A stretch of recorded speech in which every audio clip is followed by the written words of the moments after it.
The next 5 or 6 months is a real window of opportunity for investors. Price discounting happening on the Central Coast. Plenty of buyers in the market. Rents have come up, so yields are looking better in the Newcastle region, which is good. So investors are starting to come back in.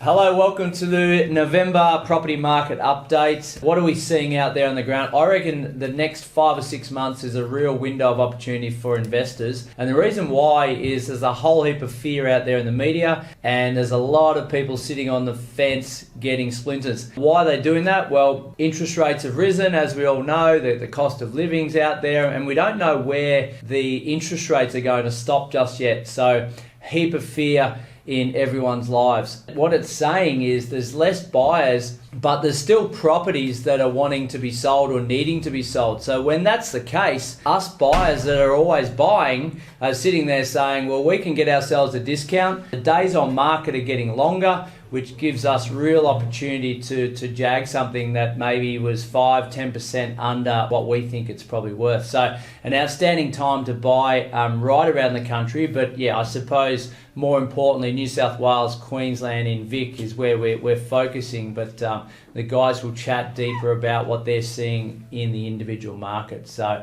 if you're considering getting into the market, I reckon there's a good 4 or 5 months ahead. With agents coming into this Christmas period, they're making phone calls to us saying, have you got anyone wanting to sell their homes? And have you got some action? Because what they're seeing is it's a completely different market from 12 months ago. People were ringing them. Now they're ringing us, which is exactly what we need as a buyer. So there we have it. I'm currently on the ground in Central Coast and region of New South Wales. I've actually seen a little bit of price discounting happening on the Central Coast, which is funny to see because obviously it had such a big rise, but interest rates have obviously affected that, and prices and vendors had to change their pricing and meet the market. So not all markets have done it. There's always markets within markets, but certain markets, there's definitely some good buys out there. And as John mentioned, if you can get in now before Christmas, agents really want to get some of the stock off their books. It's worth throwing a few offers out there and seeing what vendors are looking to accept. Flip that to regional New South Wales, where I'm currently looking as well. I've got a couple of markets there that are actually steadily growing. There's still a lot of buyers there and a bit of competition for some of the properties. So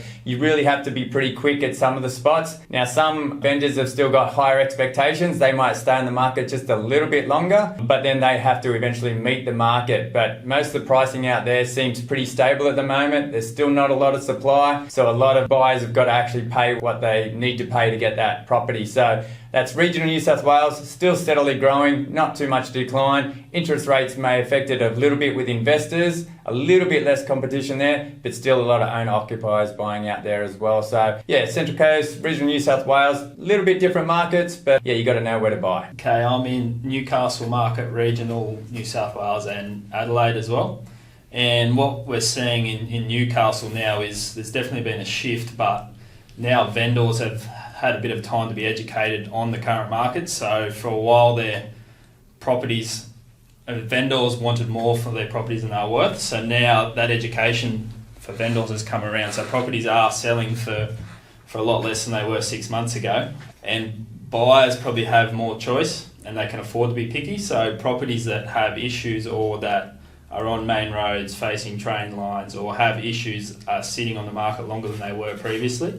But still plenty of buyers in the market, and yeah, the rents have come up, so yields are looking better in the Newcastle region, which is good. So investors are starting to come back in. But then into Adelaide market, it's very interesting times there. So currently looking in the higher end of Adelaide, and properties that have bank valuations before they went to market are selling for less than that now. So with clients at the moment, we're currently just putting offers in and sitting and waiting, and what we found is agents have actually come back to us a couple of weeks later with they hadn't been able to sell that property, and now are trying to almost convince vendors to take the offers that we've put in. So it's a very different marketplace than it was 6 months ago, that's for sure. But I think there's some good buying there at the moment, and yeah, it'll be interesting to see how we go the next 6 months. What are we seeing with types of dwellings? Because we've got townhouses, units, houses. Are we seeing different markets within markets because of those dwelling types? If you're talking Central Coast, definitely those locations with the townhouses and units are still getting very good pricing. But those regions that are out a little bit further, they have definitely corrected. So you can still get some pretty good buys if you go out a little bit further, but good locations are always going to get good prices, whether it's a townhouse, whether it's a unit, whether it's standalone property. So yeah, there's definitely markets within markets there, but yeah, townhouses and units aren't still looking too bad in good locations. Yeah. So Ben, what about the condition of the property? Because obviously building prices have gone up, supply, materials are taking longer, trades are charging what they want, not what they should. So are we seeing a difference in newly renovated versus older that require work? Yeah, well, I guess a lot of people used to chase add value potential properties, but it almost came to a stage where you had to consider the price it would cost you to renovate that property to bring it to a higher standard, where for a while it was almost worth buying that property renovated because you can almost purchase it for less than it would cost to get it to that state.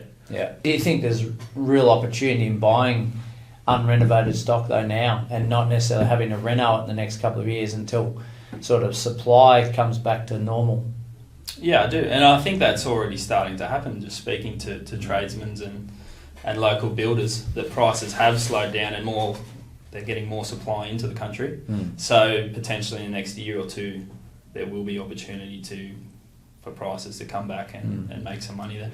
So there you have it. There's the property market update for November. A range of locations, but also a range of types of properties. And that's the beautiful thing about property investing is there's no one size fits all. So as always, do your research, but control what you can control. If you're sitting on the fence, that's your choice. If you want to take action, that's where you're going to get the results and go forward if you've got the ability to get lending and enjoy your Christmas.